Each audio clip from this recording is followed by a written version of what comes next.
Welcome to Home Remodeler Toolbox, the podcast dedicated to empowering remodelers and builders to build and grow successful businesses. Join your host, Bob Vance, founder of Home Remodeler SEO, as he brings you industry insights and strategies that will help you build a thriving business, no matter what level you're at in your business.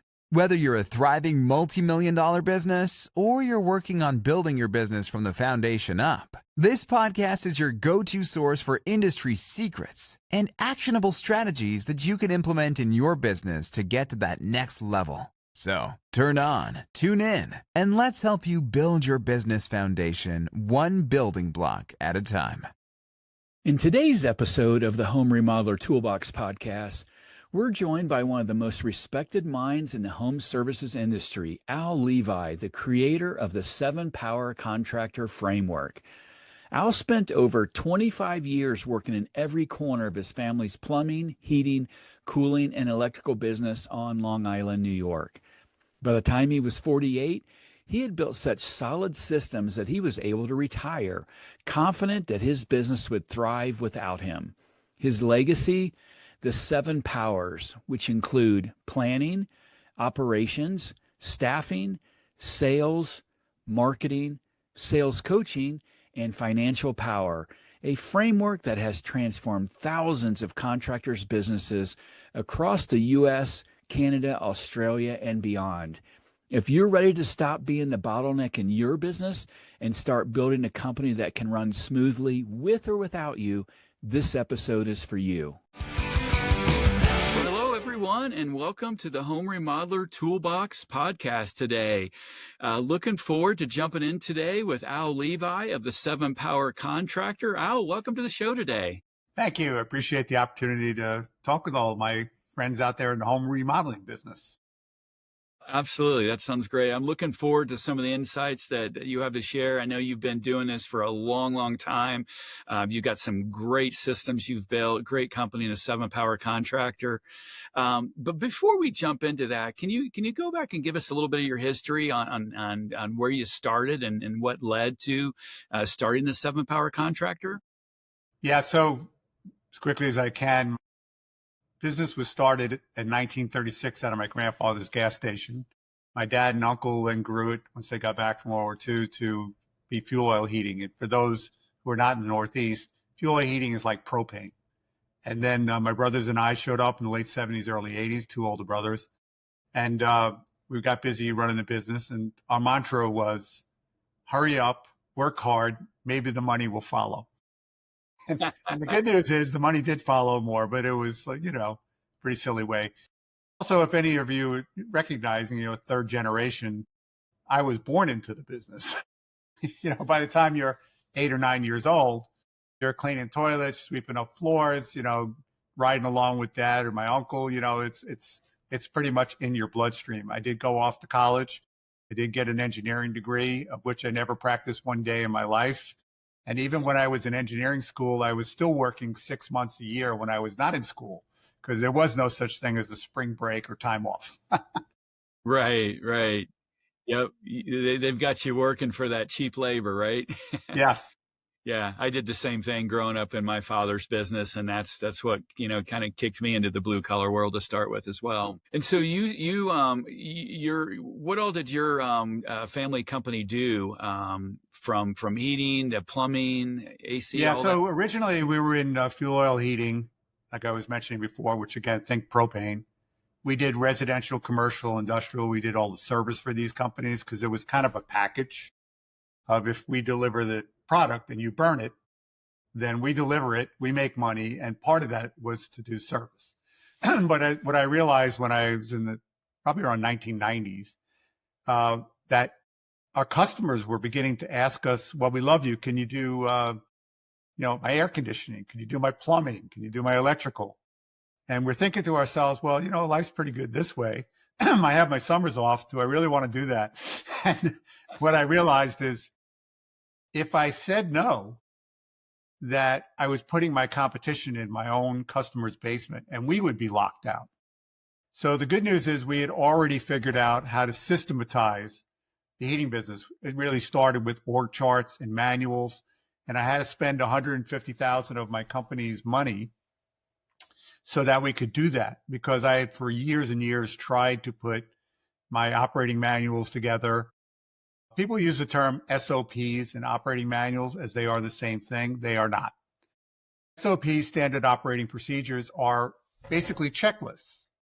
And in the absence of anything, a checklist is much better. Having said that, if you're going to run your company with a bunch of random SOPs, it's like a whiteboard full of Post-it notes. Who's doing what? And whenever you ask a question of who's doing what, here's what I can share with you. In the air conditioning business, we had to get units up on the roof, so that requires a crane. So on any given day, since it was nobody's job, there would either be no cranes or 2 cranes at the job, and both are bad. And that's just one, for instance, of when you don't define it. So what we really needed, besides the manual, is to create the box org chart. And the box org chart is not the fancy C-suite titles, CIO, CTO, CEO, CFO. Those are all great, but it's the boxes it took to run our company, our service wing, our install wing. And if you guys are home remodelers, primarily you're in the install wing. And so that's has to be sold right by your big ticket salesperson. Because here's what I can tell you, if it isn't sold right, it's never going to go right. And sell right for me, and when we finally, this is a funny conversation. And what I mean by funny conversations, my brother Richie and I, we were not a small company, by the way. We were 17 million in sales back in the 90s. We had 70 some odd employees, 25 service techs out there. But more nights than I care to admit, my brother Richie and I were the last 2 techs in the office. And we would have these kinds of crazy conversations. So we needed to ultimately get a box org chart together. But we didn't sit down and intellectually do this. The story I share is my brother Marty, the one I told you, he was not technically inclined, but he was the first one in the building at 6 a.m. So he would get a phone call from one of the customers, said, "Oh, your guy was here yesterday. There's no heat." And so he would go across the hall and start screaming and hollering at the service manager. So by the time it's 6:30, when I would show up in my department, he'd be on the roof just about ready to jump, and I would have to walk him back in. And as luck would have it, one day I'm at the dispatch desk getting the board set up, and then I get a phone call from one of our suppliers. Now, the backstory to this is when we were teenagers, my dad said, "You take care of the vendors before you get paid, because when push comes to shove, they'll take care of you." And my father was extraordinarily right, because when Hurricane Sandy wiped out Long Island, we lost 20 trucks, and Enterprise took care of us like a champ. And our vendors gave us stuff up to the roof because we did that. So anyway, the bill's not paid. When do you think you can do it? I said, "I'll take care of it." And I go running across the office to the accounts payable person, and I am just hollering at him. And now my brother Marty has to walk the accounts payable person off the roof. And we're standing between the 2 offices in the middle of the company with everybody in earshot. And I just look at Marty and go, "If you don't like the way the service department's running, you tell me and I'll fix it." And he goes, "Well, if you don't like the way the bills are paid, you tell me and I'll fix it." We just kind of look at each other for a minute and go, "That's really good. We should actually write this down." And so that was the birth of a box org chart. So for you guys in the home remodeling business, the big wing is what I call the install wing. And I was talking to Richie one night, 2 a.m. And I said, "Richie, I don't need any practice at giving bids and doing install work. I want to make money at that." Because we loved the big job that we would bid on that was 30 or 60 days. And we figured there's got to be money at the end. But once we learned how to count, which was budgeting and job by job invoice and backtracking, we realized, no, we didn't. What we were good at, 1 day, 2 day, 5 day, 2-week job. You guys have big jobs. You need to know, when is the money coming? When do you stop? How far are you in? Because after a while, customer's in charge and you're not. And that's the very bad place to be, as you know. So what we needed was a sales manager at the top of the box. It's a misnomer, because the sales manager is in charge of overseeing the big ticket salespeople and overseeing the fulfillment or install team to make sure that everybody's working together, because it has to be sold right to be done right. And that is the sales manager's job, to make sure this is happening. So a quick view of what do I mean by sold right. The system advisor, which is the big ticket salesperson, they need to go out to the job. They need to talk to the customer, ask enough questions, take enough information down to what their hopes, goals, needs, wants, extras that they need to talk about, take all the measurements, check out the foundation to make sure all of this can be supported, whatever you need to do. Take the measurements as such, and video, photos, whatever, for the person who's going to be coming to run this job. And then it's turned over to the install team before they get out there from the system advisor to let them know, here's how many days I figured, how much labor there is, how much material there is. And now their job is to bring that job in on time, on budget, no callbacks in 30 days. We used to call that as commissioning the job. So explaining to the customer how it works and what it works, because if not, somebody's going to have to go back there and do all of that. So that's really profitable install. And we finally learned how to do that. You do have a service wing, even though you think you're not in the service business. Right. You have a service wing, but the problem is it's a money loser. So I've worked with a lot of install heavy companies like yourselves. And so that wing is really what we call a warranty service wing. So who's going back when there's a problem? They put a tub in, the foundation for it wasn't right, so now it's sunk. And this hot tub. So that's an issue. Who's going to do it? These are things that have to be accounted. Otherwise, you're going to do what I told Richie at 2 a.m. I don't want to do work for exercise. I want to do work for money. And so that's what you need to be really clear on. Yeah. Yeah. You mentioned the word systems a few times, and it's something that resonates with me a lot. Whenever I started our digital marketing firm here, I had an engineer buddy of mine say, really pay attention to your systems. And he kept saying that. And I thought, that's just his engineering brain. Like, this is digital marketing. This isn't systems. But I didn't ignore him, because he's a really smart guy, a good friend of mine. And I tell you, I tell that story over and over now, because it really is all about systems and having these systems in place, because without it, you just end up with chaos. Yeah. And we wasn't people. So if for you who are listening out there thinking, well, if I had more people, this would be a good idea. You're not having org charts, the right org charts. You're not having operating manuals, which is a playbook of how you cover each of those boxes. And then, of course, how you do your segment in the home remodeling business. So whether that be carpentry or cabinetry or roofing, of which I've worked with all of these contractors who do that. I actually worked with a condo builder in Montreal. Trust me, I never built a condo until I worked with him. And he's building condos all around Montreal, because business is more alike than you think, especially in the trades. Yeah. So that's really what you need to be able to cover.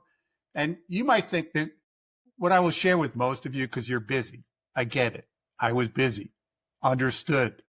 But if you're always, and it's not my line, it's from Michael Gerber's book, E-Myth. If you're always working in the business and never on it, nothing's going to change. The sad thing is I didn't read that book till the early 1990s, and I had been at work for almost, 15, 20 years. I was 50 pounds heavier, as I was explaining to Bob.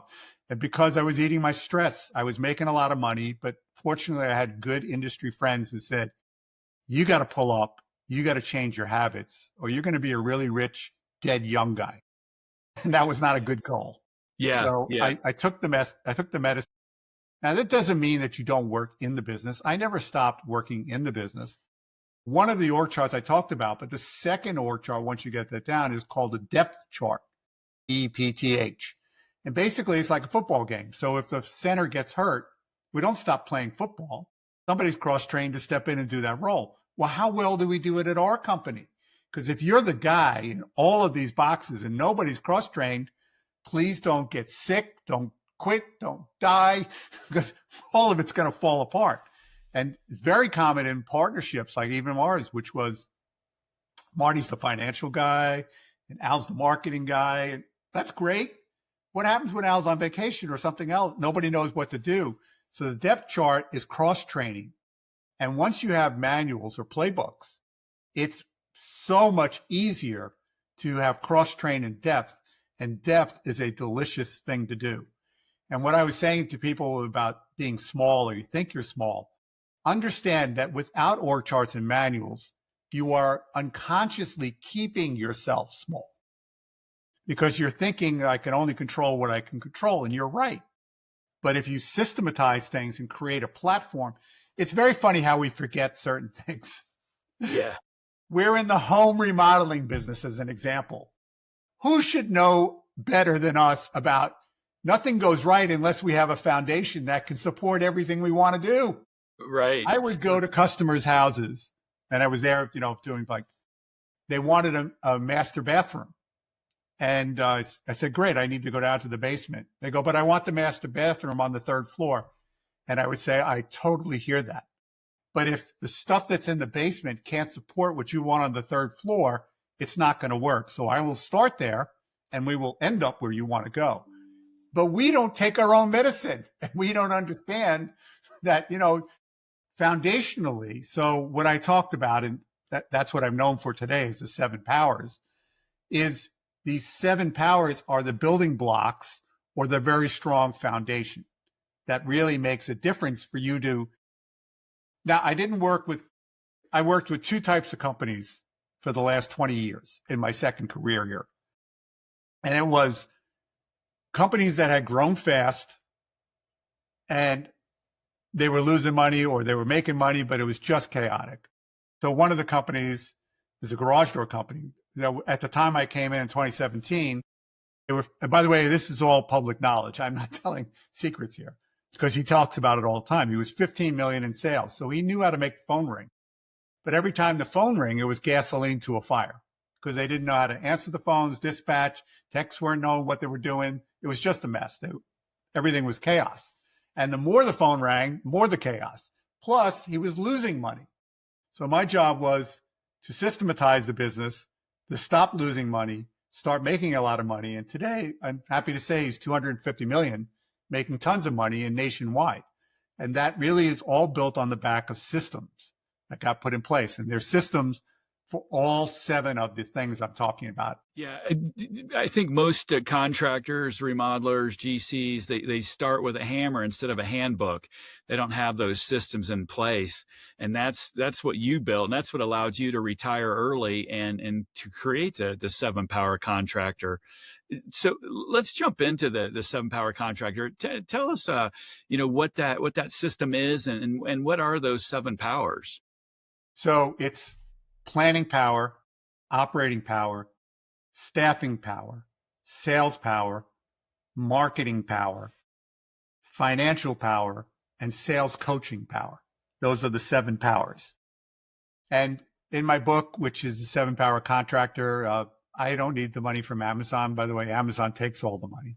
So this is really for you to understand what I'm talking about in greater depth. But the 7 Power Contractor, it really was designed to be a small book because I'm dyslexic. I'm a slow reader. And when I was writing it with my editor, I told her, I said, I have 10 times as much material as what's going in this book. So she said, well, why do you need me? I said, because I have an audience of all my children sitting there say, picking me, pick me, pick me. And so then it'll just be this big fat book that nobody will ever read. And I don't want that. I wanted a thin book that you could read in 2 to 4 hours, but I want you to go back over it again and again so that this sinks in more. Now, if you're an Audible person, it's an Audible, it's an ebook, it's all of those things. You can do whatever you want.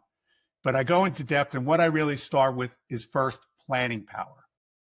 So there's a story associated to this because I don't want any of you listening here thinking, well, I'm so smart and I was born enlightened.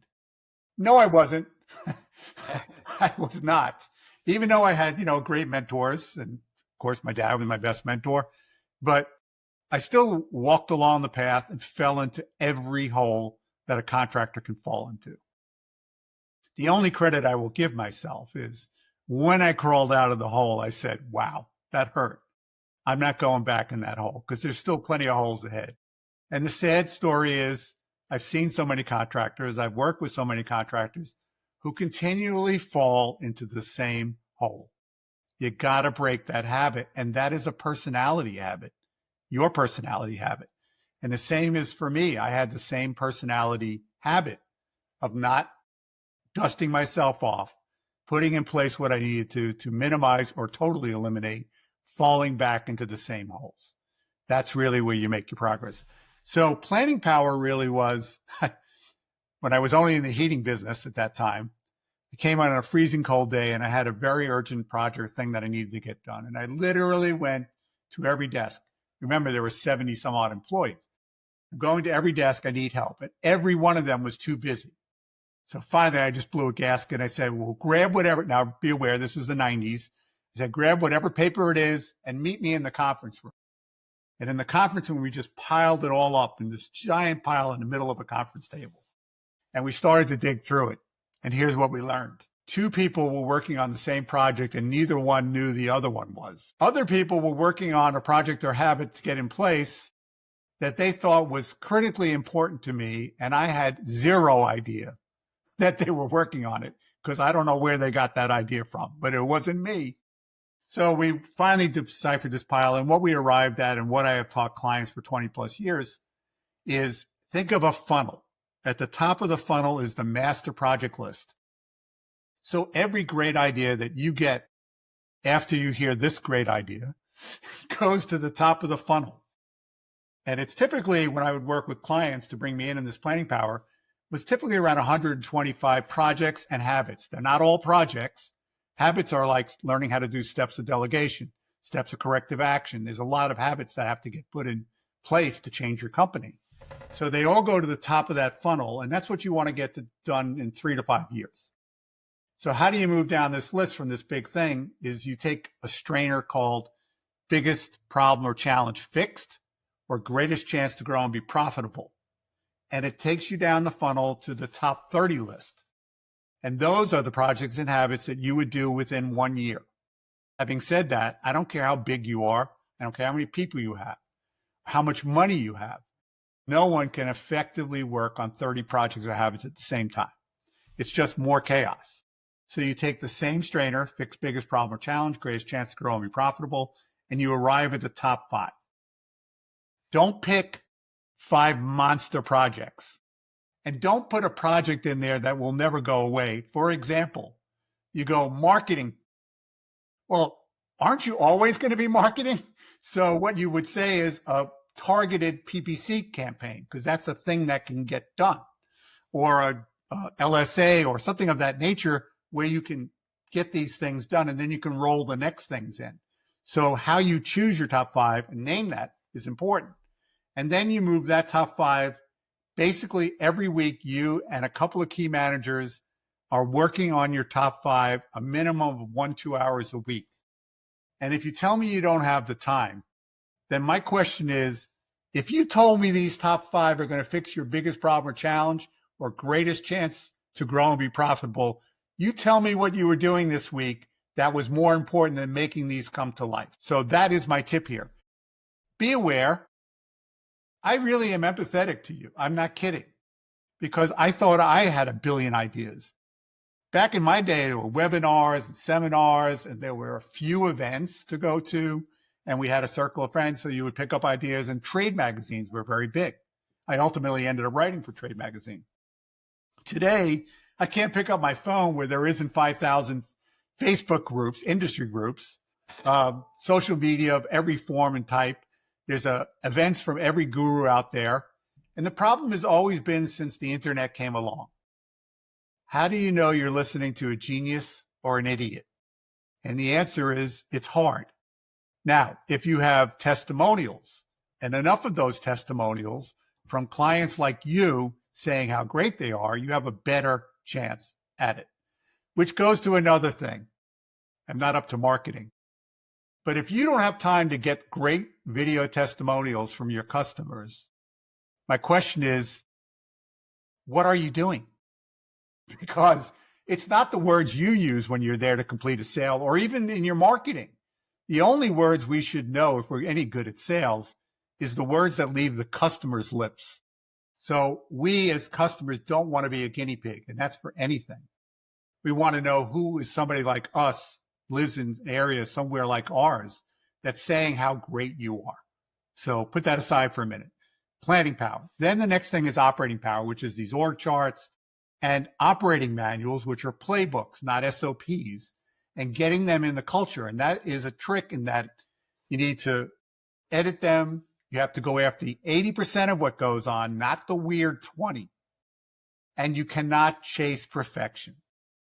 So come closer and listen. I know you got to be where you are because you're a perfectionist, because I know I got to be where I was in the industry because I was a perfectionist.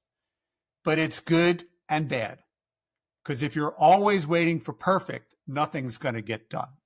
Right. So one of the lines I taught myself to say to myself, nobody was around, so I could say it out loud at the end of the day. Good enough for today. I can always make it better tomorrow, but only if I need to. And I was able to get stuff out into the world and make changes happen. What got in my way is the same thing that gets in your way, which is I was lucky. I had this great industry guy. He was a monster, and he lucky enough to ride in my truck with me. So we're at a job, and I get in the truck, and yes, it's a long time ago. The two-way radio is calling out for me. My pager is ringing. My huge brick phone is ringing. And he looks over from the passenger seat at me and goes, "You think that's normal, don't you?" And so I thought to myself, yeah. And I hate all of them for doing this to me. And then 2 seconds later, here's what I thought, Bob. Look at me. I'm indispensable. Right. You know, and then I finally kind of started to dig into why was this? And so I came up with the three things that I talk about in the book. I was addicted to being the rescuer. You know, like a kid, you know, you ride into the cavalry to save the day. Yep. I was addicted to being a fireman. You know, as a kid as well, we like this fire, step aside, I'll put it out. I can put out Here's that fire. what's sneaky, Bob. If there wasn't a fire, sometimes I would unconsciously set fires. And the way I could set fires, I didn't give them enough good information. So how were they ever going to do it? And I'd be disappointed. And now I'd have to show up and go fix it. So I was still doing the fireman. And the last one was guru. Richie, my brother, and I we did residential, commercial, industrial. We were the only ones who went to the really high-end industrial segment to learn the very top technology. And we had guys on, they would go to the job and they were stuck. And we were mad at these guys for waking us up too often at night. But then Richie and I had a conversation once we were getting more enlightened, and we realized the power of manuals is we've got to give them some things to check before they pick up the phone. Well, once we just created a small checklist, part of them became a manual, 50% of our wake-up calls went away. So that's what you need to lose. So planning, operations, staffing we were a New York City union shop. Basically, they got hired. They got paid more by time. Basically, I broke that system because it was beginning to break us. And what I realized is, you know, we had always hired what we call lightning in a bottle, which is a willing tech with great skills. The problem is we had to overpay them from wherever they came. And when they were there for 2 weeks, all of us would look and go, Bob was the best guy at their shop. He's like mediocre. And we blew up our pay system because we bought him to come over here. So ultimately we committed to, I had read a book called Employer of Choice. And basically what I took away from it is if you can offer a career, not a job, you win. And so to my family's credit, we decided that's the way we were going to go. We were going to take willing apprentices with no skills and have the skill and ability to take them to willing techs with great skills. They are 1,000,000 times better than you trying to replicate, you know, willingness in a bottle. Now, I'm not saying not to hire experienced people. Don't hear that. But if that is your only path, you have to take the good with some really bad. Because if they came to you for a couple of bucks and they're any good, next time somebody offers a couple of bucks, they're often down the road. But if you offer a career, in our case, they could go from apprentice to junior tech to senior tech to supervisor to becoming a system advisor because they already knew stuff better than anybody else. We taught them sales skills, and they wouldn't have risen up if they hadn't done that. So they had a lot of places to go. We opened up branches, so they would go off to run branches, because even though geographically it was 115 miles tip to tip, it was New York traffic. So we had we had one big hub and a couple of spokes. And that was really a great way to do it. So staffing is really it. And there's 5 steps: always recruiting, always hiring, always orienting, always training, always retaining.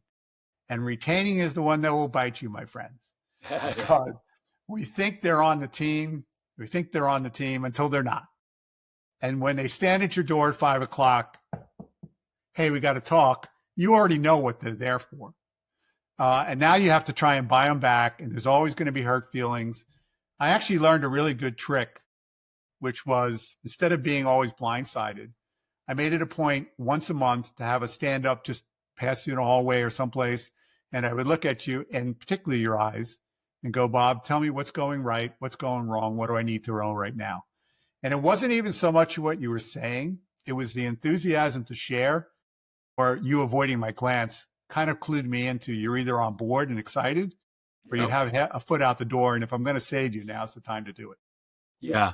Well, that's one thing I learned too, Al, is doing one-on-ones. I was talking with James Freeman of PJ Fitzpatrick about this a while back, and it hit me really, really hard. It just really resonated with me. Having these one-on-ones with our employees, I do them every month with our employees, and I've learned so much about really what makes them tick, what really fuels them, where they're at on that scale of I'm still bought in entirely, or I got one foot out the door.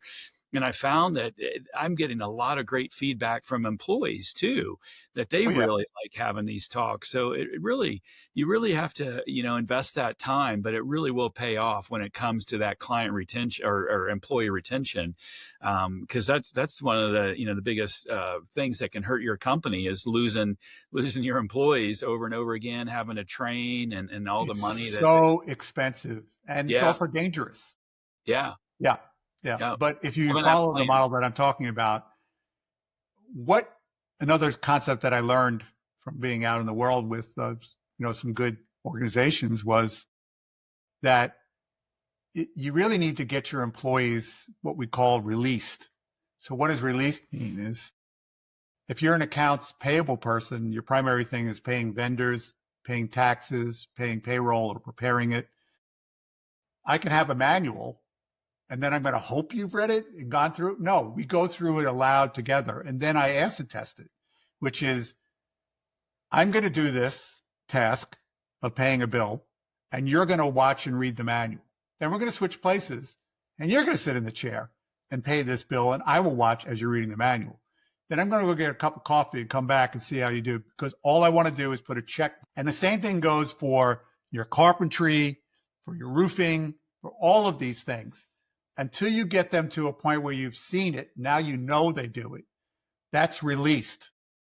And here's the thing. If you've seen me do it, and now I don't do it, is it a training issue or a compliance issue?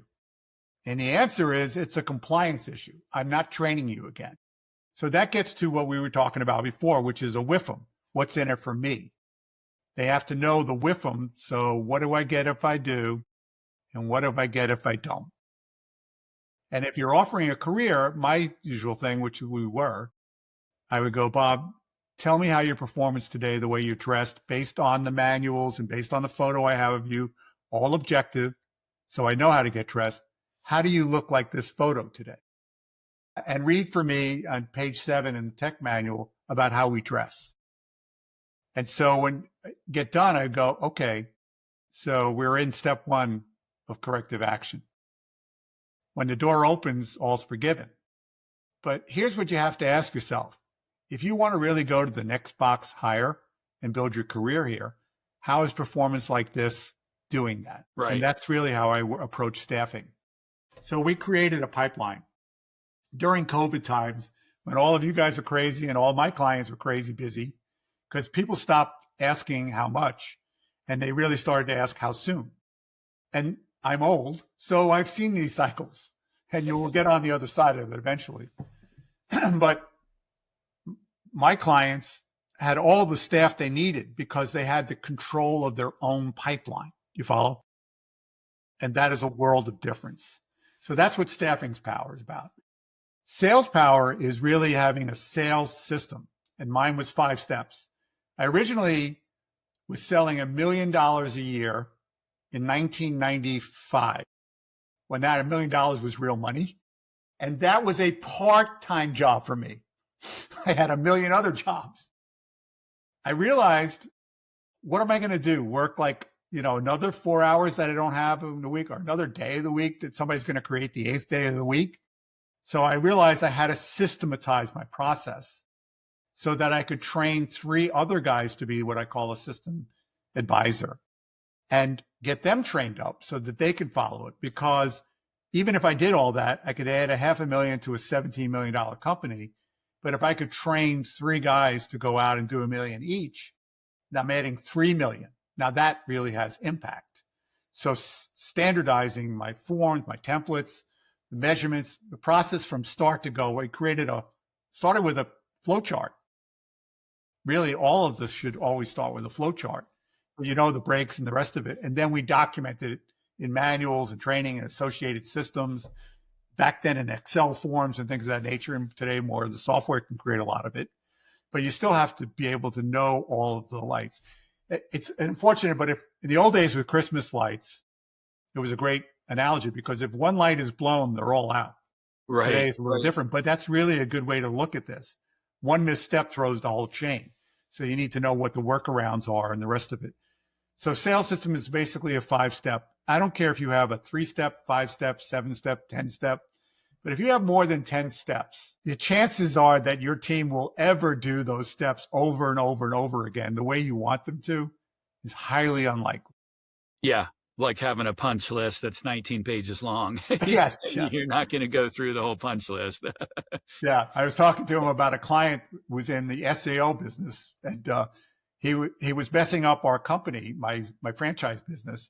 So my partner said, you have to get on a plane and go fix his business. And so this SEO company had a 19 pages of a checklist. And I said, nobody's going through a 19-page checklist. It's just not going to happen over and over again. So sales is really very much that. And at the essence of it is what I said earlier, whose words count, yours or theirs? So learning how to use open-ended questions, getting to see the whole thing, because once you step in and once you bid on that job, you own everything, whether you think you do or don't, because you're adding a porch in the back. In a client's mind, it was all great until you showed up. And I used to get bitten by that. So we look at the whole thing, not just where we're working, to make sure, yes, does it show up other work that they might want to hear about? Great. And if not, it does nothing more than saying, okay, just want you to know that while I was walking around downstairs, you have galvanized pipe, which if there's ever a problem, you're going to have to rip everything out. So if you're interested, we could also hook you up to get this all changed over to copper piping, as an example. Then marketing. And so marketing is really another system. And basically marketing is a system in writing where you have the biggest thing, which is marketing budget, which is fuel in a gas tank. Because if you don't put enough fuel in the gas tank, your journey is already determined. Marketing allocation is picking 3 main drivers that are going to give you the gross sales and gross profit you design. That doesn't mean it's the only 3 ways you go to market. It just means it gets the primary share of your time, energy, and money. And then the last one that everyone, including yours truly, misses in marketing is a marketing calendar, which is actually populated backwards through the year, because you need to collect the testimonials before you get the direct mail postcards. And you have to get those printed up and on the shelf so that you get them out the door. You already have to have the targeted list. So you're working backwards through the year to drive yourself all through the year, not waiting till it's dead, not waiting till you pick up your phone like I once did to go, is the phone working? We should call ourselves. And so, that's really the marketing power in essence, knowing your ideal customer. And please don't say, well, everyone is my customer. And the answer right. is no, they are not. They are not. Or they should not be everyone your customer. Because my marketing guru told me, he goes, say something to someone or you say nothing to everyone. And that was really great advice. And knowing your brand. You got to know what is, and one of the exercises I did was 10 great reasons to choose us, or 10 great reasons to choose a home modeler. You don't even have to make it that much because you already know the pitfalls. Did they return your call on time? Did they have somebody come out and inspect the job? And then when you show up, your whole sales presentation is addressing the 10 things. Sales and marketing, the way I describe it, they're two sides of a coin. They're related to each other, but a little bit different. The better you are at sales, the better you are at marketing. The better you are at marketing, the better you'll be at sales. Yeah. So that's on to next is financial power. And financial power really is if you're waiting around for your accountants to send you reports, tax accounting. Now, tax accounting is important. Don't hear anything other than that.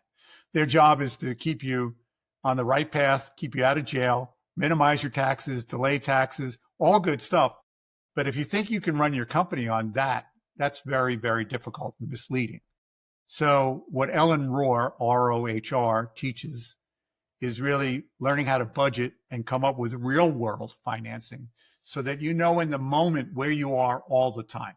And the way she describes it is you're driving your financial car by waiting for the accountant to give you stuff. That's driving your car through the rearview mirror. If you learn how to budget and you're plugging numbers back in all the time, then you're driving by looking out the front windshield. That leads to how do I reward the staff, which is sales coaching. And Ellen and I both agreed way before we worked a lot together. It was basically the sin of this business is many owners take money away from their own family to pay their employees or reward them with bonuses. And so bonuses and rewards should come out of the money they create, not your wallet. But if you don't do financial, you don't know whose money is going. And rewards are set up. There's really three ways to pay. Hourly salary, which is the worst. And then because you just hope they're going to hustle. We did hourly plus bonus for going above. And you have to have 4 or 5 KPIs, known performance indicators, that move the needle so that indeed, if they go above, they've created money, which they can be rewarded on, or performance, which is a fancy name for commission pay. Be careful. All of these need HR, especially pay performance, because a lot of people think, well, if they don't bring it in on time or there's a problem, I don't have to pay them. No, that's not true. And it's not true all across the nation. It's not uniform in any way. This is where paying up for HR stuff is very, Yeah, absolutely. You know, I want to go back to the planning power, your very first superpower. I find that a lot of contractors, a lot of remodelers, like they just avoid planning like it's the plague. You know, why do you think that is, Al? And really, what are the costs and ramifications to not really planning the way they should, whether it be planning out their cash flow, their budget, we're planning for staffing, always be hiring. Everything really comes down to planning, all these powers, everything in a business. Why do you think that so many business owners don't look at it or take it as seriously as they should? Yeah, I think the weird part of it is my brothers and I would go to other shops years ago before we joined, a trade group. And it was amazing. Any company we ever went to, we instantly knew what was working, what was bad, and what were things that we would never do. And the reason is because we had emotional distance. It was not our baby that we were protecting. So it's easy to see that. Having said that, when we come back and look at our own business, sometimes we are just too close to it. Plus, we are living in a chaotic framework. People believe that they can throw enough people at it that it'll all work. And what that is akin to is there's a bus coming down the road headed to you, and what you are doing is throwing bodies in front of that bus to slow it down. Instead of stepping off the curb and going to work, which is a much better way to do. And that is, of course, systems. I know the feeling, and the feeling that I had was I worked and lived across with the Long Island shore. So it reminded me when I was a kid, you're climbing out of the ocean and you feel like you're on the shore, and then a wave comes up and just smacks you and grabs you back out. And that is what happens to us, to contractors. There's a new fire. There's something else that's saying you got to get this job's not going there, or the lady wants to take us to court, or, and so there's all this. That's always going to happen to you. If you think you're going to wait to get that, and the fact that you don't have systems and you don't have a plan is just adding gasoline to this fire, and you will be doing that to the day you quit or die. And so that's really the problem. And so planning is really more about this. And the great Ellen Moore again told me a great time ago. She said, plan or be planned for.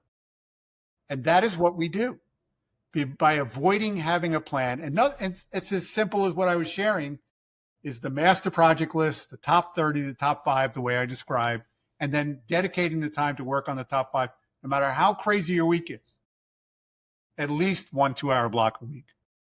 This will transform what you are living day after day after day. And again, there's nothing more important. You just have to do it. And planning is really kind of the thing. So I will skip way ahead. For clients I worked with for a couple of years, after they were really doing well, I would then do leadership power, where I'd work on their skills about how to run a business and really get into the more psychological traps and things of that nature. And everyone I did it with, Bob, loved it. Loved leadership power because it's fun. Even if it's painful, it's still fun. So I would constantly be asked, well, why didn't we start with this? I get, because when I showed up at your business, you were in a swimming pool about to drown. Yeah. Now is not the time to teach you how to swim. First. Yeah. Let's get you out of the pool. Let's have a plan for going into the pool. And then we can go from there. So planning power is really good. I would say quite a few people understood the power of it. Once in a while, I would get a client, who would say, well, I knew those things. And I go, I bet you did. How many of them did you actually get done right, and done at the right time? And they would look at me and they'd go, we didn't. I said, so are we going to execute this plan? Because do you need another idea, or do you need an idea implemented? And that is really the difference. Huge difference. Everyone knows what they should be doing. They've read it. They've seen it. They've modeled it from other businesses.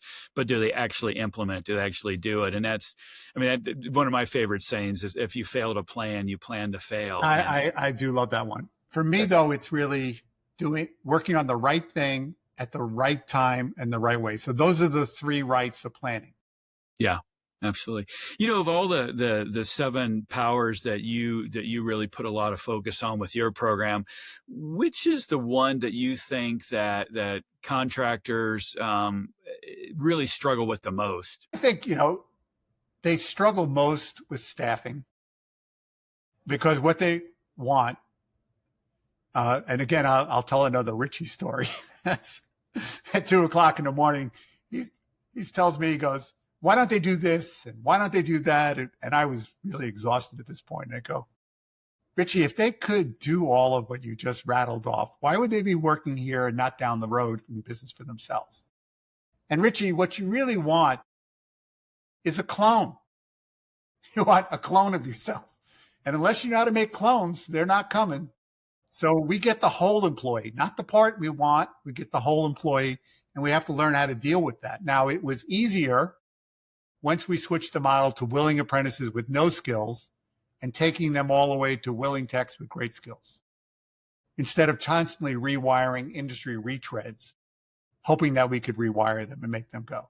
So that really is a big, big difference, in my opinion, about how to get this. So if you say yes to staffing, it's, again, always recruiting, always hiring, always orienting, always training, always retaining.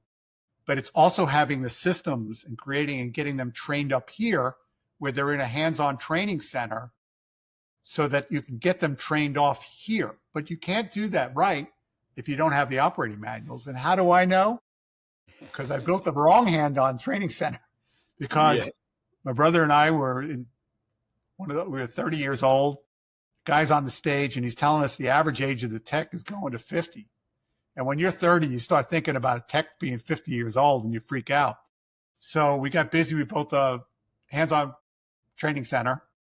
I trained him up and went out in the field. And invariably, a year or two later, Richie would call me up about, didn't you show him this, or didn't you show me that? I go, I did, Richie, but they've been out there for a year or two and there's nothing to lean on.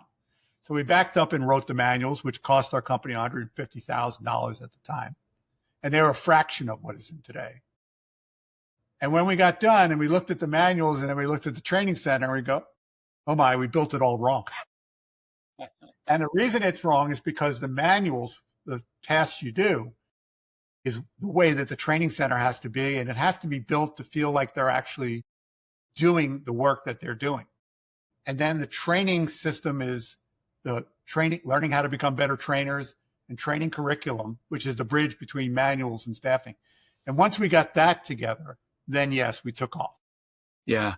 And so, Al, I know you work with companies all across the country, in several countries. Is there a common theme of leadership mistakes that you see companies making over and over? The one thing that kind of tends to jump out a lot? I would say the number one thing is they don't have goals in writing. And even with the clients that I went to, successful companies or even small companies who wanted to grow, they're afraid to put it in writing is the only way I can say. Yeah. Because if it's in writing and I don't get it done, I failed. And so what I had to say to them was, listen, Bob, there's no goal police that are coming to take your dog away if we don't get there. And I heard a great line in the seminars, there's no unrealistic goals, there's unrealistic timeframes. Having said that, so you pick a goal, and I believe in a 1 year, 3 year, 5 year. I don't believe anything more than 5 years. I think it's really just too much make-believe. You can believe what you want. But 1 year, 3 years, probably the biggest thing to do. So you have a goal, a number of a gross sale you want to be and a gross profit you want to be, not one or the other. Guys used to want to show me their, 15,000 pages of financial reports. And I go, I understand financial power, but it's not what I do and I don't care. I have this question. Is there more money coming in your bank account than going out? Number one. And if not, there's really not much to talk about. And I want to know what your gross sales and your gross profit, not one or the other, because I can work everything else from there. So the gross sales and gross profit you want, let's just say you want to be 36 million. And every crew can do $1 million worth of work. Well, now I need 36 well-trained crews. And how many calls do we get that we convert to get a system advisor out there? So I need to figure that into my amount of calls. What is the closing rate of the system advisor? Because I have to boil that back into it. So then I know how many calls, real good leads, quality leads, that I can send them on to give me my best chance to do this, to get the average ticket. What does the average ticket need to be for these jobs to end up where I need to do? So $1 million, $10,000 a job. I know I need 100 closed leads. I recognize I have a 50% closing rate. Well, now I know I need 200 leads this year. Right. And people do not do this simple exercise. Yeah. Just reverse engineer that. Reverse engineering. Exactly. Yeah. Yeah, we teach that as well. Al, as we kind of wind down here, I wanted to ask you one more question about, let's say you've got a contractor that reaches out to you. They're just struggling with everything. Maybe everything just seems chaotic. They're on the verge of giving up. They just don't know where to go, where to start. What would be the one thing that you would be able to teach them to get them to start turning things around, get them pointed in the right direction? Where would you start with them? Well, I would say an honest assessment where you are on the 7 powers: planning, operations, staffing, sales coaching, marketing, finance, and a scale of 0 to 10 in a self-investment. No one is at 10 in everyone. I've worked with phenomenal companies, but no one is a 0 in any of them. So you have to be realistic.